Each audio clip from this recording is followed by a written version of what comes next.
चलिए तो बढ़ते हैं हमारे आज के पाठ रहीम दास के दोहे की तरफ।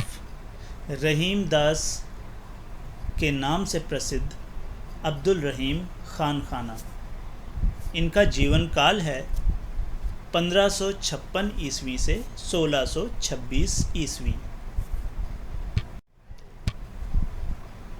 रहीम दास जी का जन्म लाहौर में हुआ था, जो कि अब पाकिस्तान में है। इनका पूरा नाम अब्दुल रहीम खान खाना है। अकबर के दरबार में हिंदी कवियों में इनका महत्वपूर्ण स्थान था। ये अकबर के नवरत्नों में से एक थे। रहीम के काव्य का मुख्य विषय श्रृंगार, नीति और भक्ति है। रहीम जी को अवधी और ब्रज दोनों भाषाओं पर समान अधिकार था। आइए कुछ कठिन शब्द जानते हैं। चटकाए, चटकाकर। बिथा, व्यथा अर्थात परेशानी। गोए अर्थात छिपाकर। अठिलय हैं, मजाक उड़ाना। सींचिबो, सिंचाई करना। अघाय, तृप्त। अर्थ, मायने। थोरे, थोड़ा। पंख, कीचड़। उदधि कहा जाता है सागर को। नाद का अर्थ होता है ध्वनि। रीझी का अर्थ मोहित होकर। मथे, मथना। निजी, अपना। विपत्ति, मुसीबत। प्यासो, प्यासा। तो इस पाठ से हमारा पहला दोहा है। रहीमन धागा प्रेम का, मत तोड़ो चटकाए। रहीमन धागा प्रेम का, मत तोड़ो चटकाए। टूटे पे फिर ना मिले, मिले गांठ परी जाए।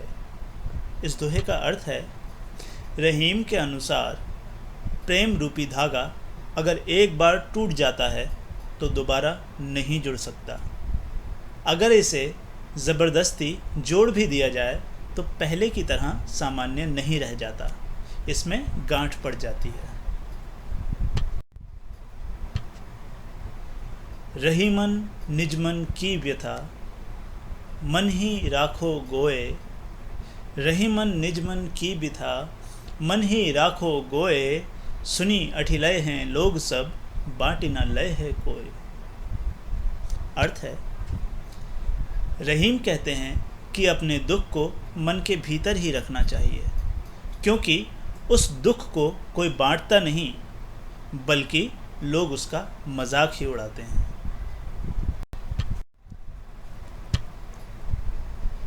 एक साधे सब सधे, सब साधे सब जाए। एक साधे सब सधे, सब साधे सब जाए। रहीमन मूलहि सींचिबो, फूले फले अघाए। अर्थ है, रहीम के अनुसार अगर हम एक एक कर कार्यों को पूरा करने का प्रयास करें तो हमारे सारे कार्य पूरे हो जाएंगे। सभी काम एक साथ शुरू कर दिए तो कोई भी कार्य पूरा नहीं हो पाएगा। वैसे ही जैसे सिर्फ जड़ को सींचने से ही पूरा वृक्ष हरा भरा फूल फलों से लदा रहता है।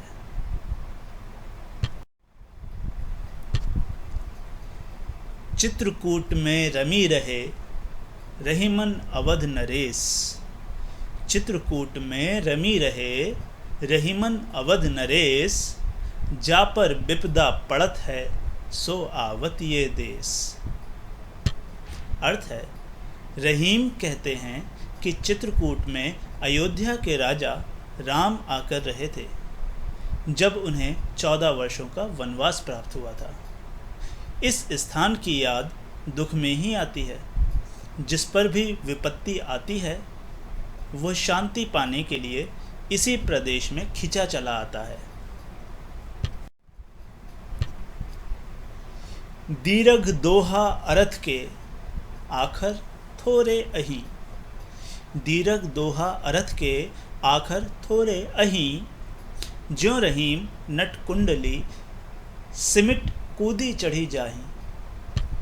अर्थ है, रहीम कहते हैं कि दोहा छंद ऐसा है जिसमें अक्षर थोड़े होते हैं किंतु उनमें अर्थ बहुत गहरा और दीर्घ अर्थ छिपा रहता है।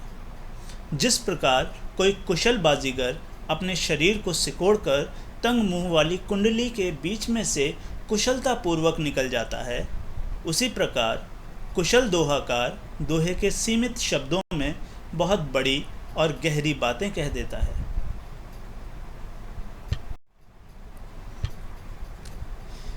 धनी रहीम जल पंक को लघु जिए पियत अघाय। धनी रहीम जल पंक को लघु जिए पियत अघाय। उदधि बड़ाई कौन है जगत प्यासो जाए। अर्थ है, रहीम कहते हैं कि कीचड़ का जल सागर के जल से महान है, क्योंकि कीचड़ के जल से कितने ही लघु जीव प्यास बुझा लेते हैं।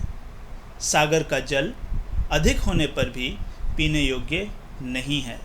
संसार के लोग उसके किनारे आकर भी प्यासे के प्यासे रह जाते हैं। मतलब ये कि महान वही है जो किसी के काम आए। नाद रीझ तन देत मृग नरधन हेत समेत। नाद रीझ तन देत मृग नरधन हेत समेत। ते रहीम पशु से अधिक रीझेहु कछु न दे। अर्थ है, रहीम कहते हैं कि संगीत की तान पर रीझकर हिरण शिकार हो जाता है।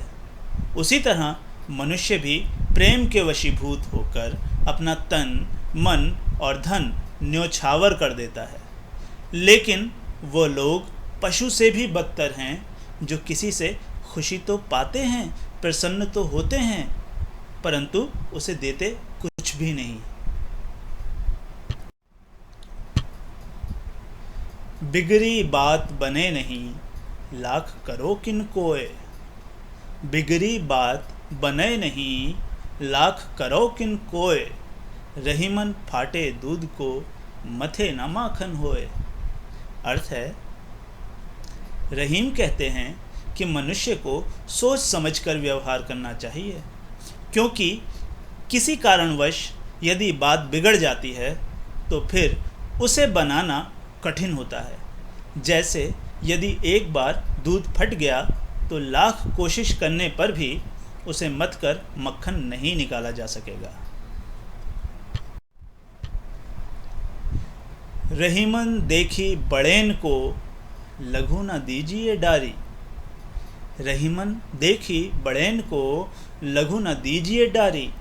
जहाँ काम आवे सुई कहा करे तरीवारी।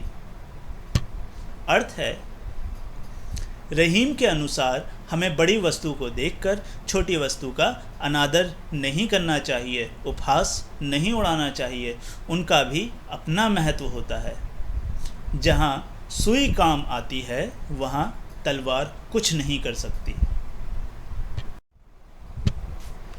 रहीमन निज संपत्ति बिना को न विपत्ति सहाय। रहीमन निज संपत्ति बिना को न विपत्ति सहाय। बिनु पानी ज्यों जलज को नहीं रवि सकै बचाए। अर्थ है, रहीम कहते हैं कि संकट की स्थिति में मनुष्य की निजी धन दौलत ही उसकी सहायता करती है। जिस प्रकार पानी का अभाव होने पर सूर्य कमल की कितनी ही रक्षा करने की कोशिश करे फिर भी उसे बचा नहीं सकता, उसी प्रकार मनुष्य को बाहरी सहायता कितनी ही क्यों न मिले, किंतु उसकी वास्तविक रक्षक तो उसकी निजी संपत्ति ही होती है। रहीमन पानी राखिए बिन पानी सब सून। रहीमन पानी राखिए बिन पानी सब सून। पानी गए न उबरे मोती मानुष चून। अर्थ है, रहीम कहते हैं कि पानी का बहुत महत्व है, इसे बनाए रखो। यदि पानी समाप्त हो गया तो ना तो मोती का कोई महत्व है, ना मनुष्य का और ना आटे का। पानी अर्थात चमक के बिना मोती बेकार है। पानी अर्थात सम्मान के बिना मनुष्य का जीवन व्यर्थ है। और जल के बिना रोटी नहीं बन सकती, इसलिए आटा बेकार है। ध्यान देने योग्य बात यह है कि इस दोहे में पानी शब्द का प्रयोग 3 बार हुआ है, किंतु तीनों बार इस शब्द का अर्थ एक दूसरे से भिन्न है। एक स्थान पर मोती की चमक से तात्पर्य है, दूसरे स्थान पर मनुष्य के संदर्भ में सम्मान से तात्पर्य है, तथा तीसरे शब्द में आटे के संदर्भ में पानी शब्द से तात्पर्य है जल का। धन्यवाद।